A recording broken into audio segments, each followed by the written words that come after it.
এবার শাকিবের তাণ্ডব সিনেমার নায়িকা কে হতে যাচ্ছে, আর কেমন হবে তাণ্ডব, চলুন জেনে নেওয়া যাক।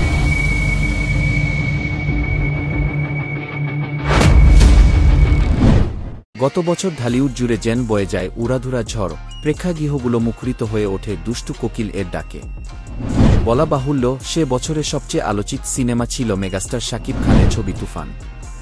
ওপার বাংলার মিমি চক্রবর্তীর সঙ্গে মেগাস্টারের জুটি বাঁধিয়ে রীতিমতো ধামাকা দেন পরিচালক রায়হান রাফি।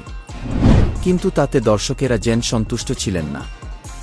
এরপর পরিচালক ইঙ্গিত দেন শাকিব খানকে নিয়ে আবারও পর্দায় ফিরবেন রাফি। আর তাতেই শুরু হয় তুফান এর সিকুয়েল নিয়ে চর্চা। আদতে তুফান 2 নিয়ে না ভাবলেও পরিচালক ঘোষণা দেন শাকিবকে নিয়ে তাণ্ডব আনছেন তিনি, আর তা চলতি বছরে। এবার শাকিব রায়হানের তাণ্ডব ছবির নায়িকা নিয়ে সৃষ্টি হয়েছে নানান জল্পনা। অর্থাৎ কে হচ্ছেন শাকিবের নতুন নায়িকা, তা নিয়ে আলোচনা চলছে নেটিজেনদের মাঝে। বিভিন্ন দিক থেকে বিভিন্ন কথা শোনা গেলেও আদতে শাকিবের নায়িকা কে হবেন তা এখনও নিশ্চিত হওয়া যায়নি।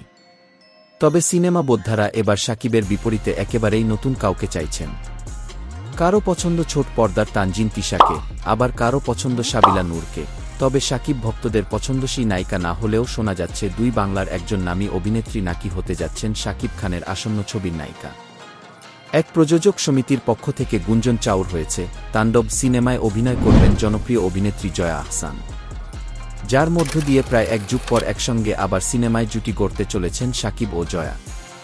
2013 সালে পূর্ণদৈর্ঘ্য প্রেম কাহিনী সিনেমায় অভিনয়ের পর বেশ সাড়া ফেলেছিলেন তারা। আবার এও শোনা যাচ্ছে তাণ্ডব এই শুধু জয়াই নয়, সঙ্গে থাকবেন আরও একজন দেশি নায়িকা। তবে তার নাম এখনও চূড়ান্ত হয়নি। আইটেম গানেও চমক হিসেবে থাকবেন আরও এক জনপ্রিয় চিত্রনায়িকা। তো বন্ধুরা, আজ এই পর্যন্ত, দেখা হচ্ছে নতুন কোনো আপডেট নিয়ে।